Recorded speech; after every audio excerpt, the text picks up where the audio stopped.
That RCA from your childhood is a zombie scam now. You remember those indestructible brands like RCA from the 90s? Solid, American-made, lasted forever. But today, they're just shells, licensed to cheap factories, failing right after warranty. According to 2025 Consumer Reports data, their reliability is around 50 out of 100, and Curtis has held the RCA license since 2008. But which legends are zombies? Let's check if it's really like that. Save your cash before it's too late. Dive right into the brands that barely scrape by on basics. RCA and Polaroid, the ones tugging at old memories with false promises. That warm glow from your 90s RCA, it's long gone, replaced by hollow echoes in today's market. Curtis International grabbed the license back in 2008, churning out sets that cut corners on everything from panels to power supplies. Consumer Reports 2025 gives them a dismal 50 out of 100 for reliability. Think dead pixels showing up uninvited or backlights fading fast post-warranty, much like the complaints about screens burning in after just a few years of use. To put it in perspective, imagine unwrapping your new TV, excited for movie nights, only to deal with glitches that ruin the vibe within weeks, echoing those stories of TVs failing after 5 years with permanent lines or blackouts. Forums are filled with regrets about low-end models not lasting, turning what should be a reliable setup into constant frustration, like one case where a screen got a wicked burn-in during extended viewing. Another shared how their setup started dimming, similar to washouts in bright rooms or during daytime sessions. Polaroids know better. What started as a photography legend now slaps its name on generic gear from random licensors, skipping the quality checks that built its rep. Users complain of cheap builds that crack under daily use, mirroring tales of models only lasting 2 years before the picture goes out completely. This isn't about saving a buck, it's protecting your sanity from gear that crumbles under real use. Imagine investing in something that promises nostalgia but delivers frustration. That's the trap here. Avoid falling into the same pitfall. The deception runs deeper than these starters. Westinghouse used to evoke images of timeless strength, a staple from generations past. Fast forward to 2025, and it's a ticking bomb disguised as a deal, promising solid investments that morph into fleeting rentals, eating away at your downtime with endless fixes.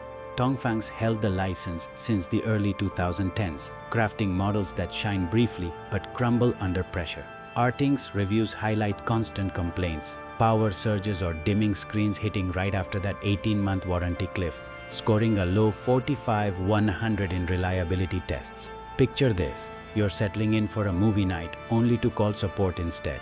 One Amazon reviewer nailed it. Lasted a year, then total blackout, waste of time and money. But let's dig deeper into why this brand has become such a cautionary tale. Once synonymous with innovation and durability, Westinghouse now represents the pitfalls of modern manufacturing shortcuts.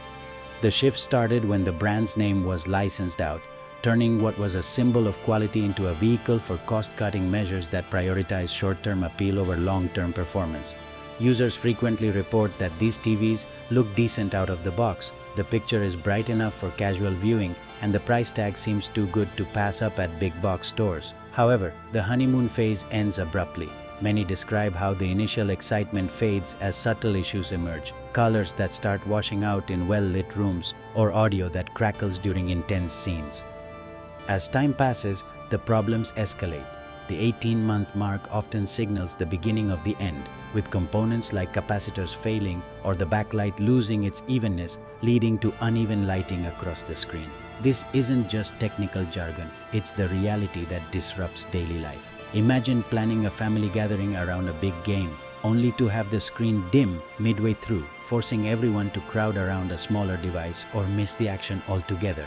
Reviewers on sites like Amazon and Best Buy echo this sentiment, with scores of 1-star ratings detailing how their bargain purchase became an expensive lesson in false economy. Face the facts head-on. The core flaw lies hidden beneath the surface. The engineering choices, from inferior materials to inadequate testing, create a product that's designed to impress in the showroom but falter in real-world use.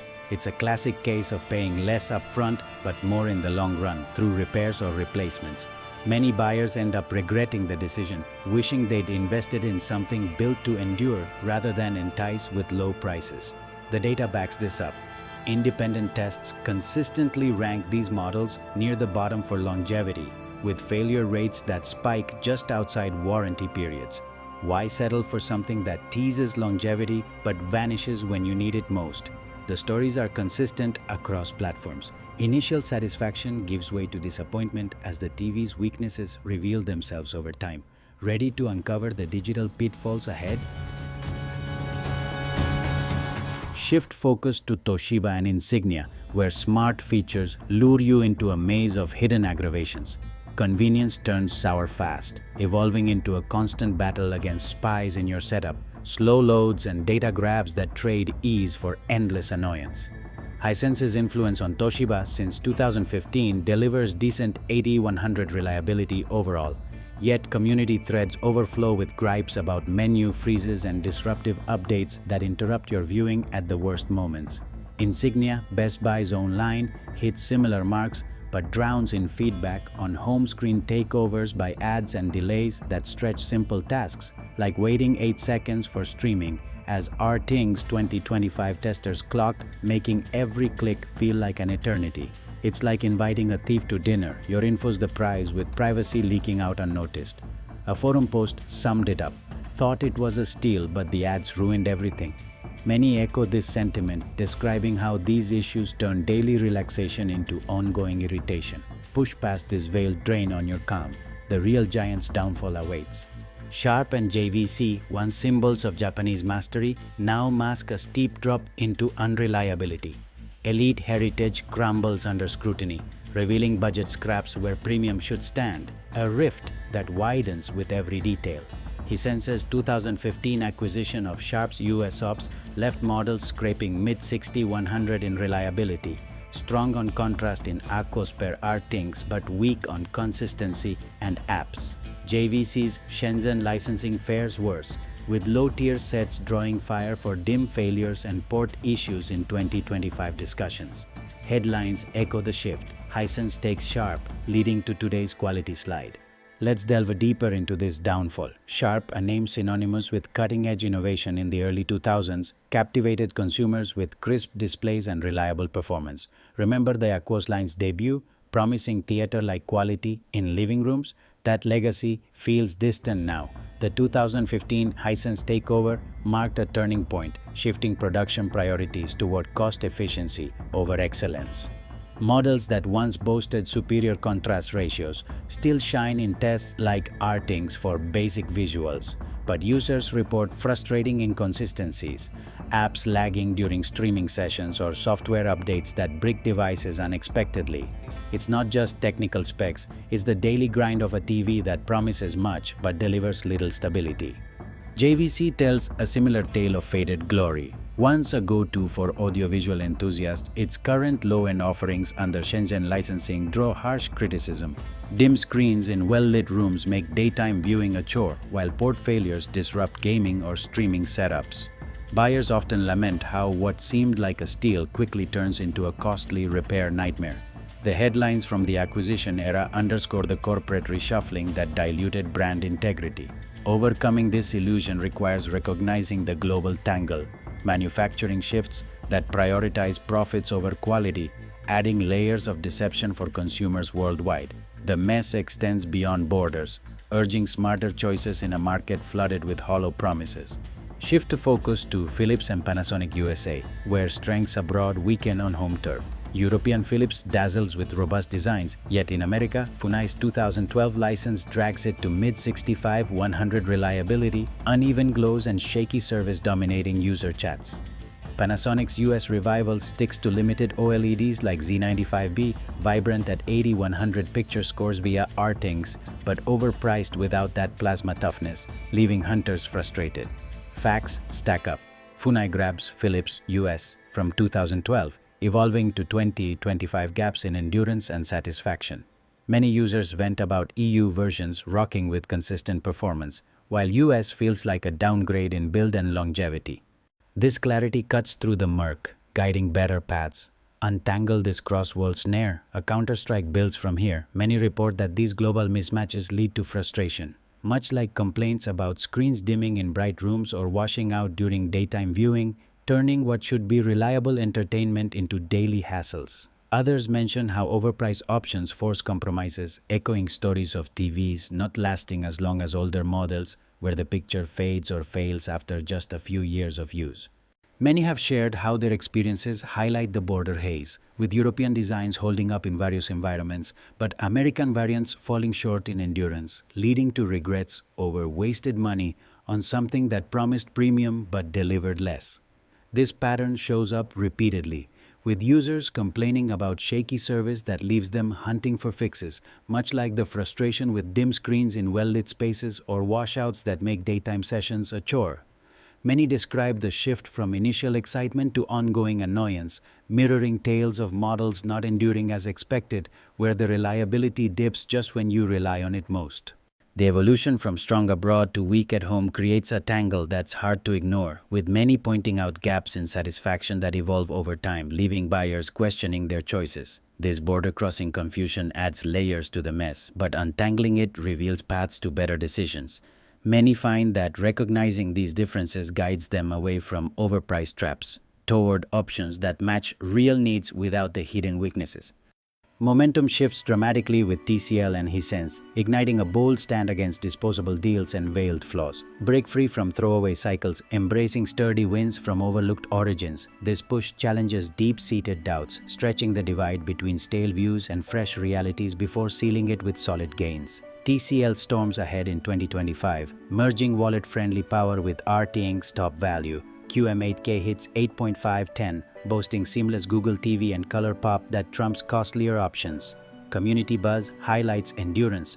Switch to TCL, no regrets after a year. Hisense redefines ownership, leveraging Toshiba ties from 2018 into fresh triumphs. U8N nails 80-100 reliability in Consumer Reports, blasting brightness, Sun's OLED woes. Doubt creeps in briefly. Does it measure up? Then fades as acquisition tails turn to innovation wins. Envision premium features at bargain rates, failure rates lower than relics, all validated in tests. This surge reclaims your domain from outdated tricks. Step up and own the change. And now we reach the pinnacle, where the shadows lift and true champions emerge. Sony and LG, the beacons of redemption that rewrite the rules after all the betrayals we've exposed. This is your moment of truth. Will you cling to treacherous labels that promise the world but deliver dust? Or embrace manufacturers who back their claims with unyielding excellence, proving data triumphs over empty logos every time? It's a decision that echoes through your legacy, urging you to pay a fair price for enduring quality that subverts every prejudice we've dismantled, transforming doubt into a foundation of trust. Sony steps forward as the master craftsman, channeling decades of precision engineering into 2025 standouts like the Bravia 9 Mini LED and A95L QD OLED, earning reliability scores around 89 out of 100 in Consumer Reports data. Not just hype, but proven through rigorous tests, showing minimal failures, superior processing for lifelike images, and support that actually resolves issues swiftly. Users in forums celebrate how Sony's color accuracy and motion clarity create viewing experiences that feel eternal, flipping the script on temporary traps by investing in tech that ages gracefully. LG amplifies this surge, dominating with their EVO panels in models like the C5 and G4 OLEDs, clocking even higher at about 92-100 reliability, a testament to innovations like MLA tech that boosts brightness without sacrificing those infinite blacks, as RTX's 2025 reviews confirm, with low burn-in risks thanks to advanced pixel safeguards. No more fleeting glows. These are built for marathons with WebOS interfaces that evolve seamlessly and warranties that hold strong. From this point on, buying a logo from the 80s isn't an accident, it's a choice. When a reliability score hits 50 out of 100, the brand isn't failing. It's performing exactly as the licensing deal intended. The 2025 data offers two paths. If the priority is the hardware-to-price ratio, the current TCL models are the ones standing up to the testing. If the goal is the engineering and processing that justifies a premium, Sony remains the benchmark. The specific units that cleared our reliability benchmarks are linked below. A setup that survives 5 years is no longer the default. It's a calculated decision. But dodging the ghosts of the past is only half the battle. The high-end market hides a much more expensive set of risks. Don't buy your next screen until you see it clearly. See you there.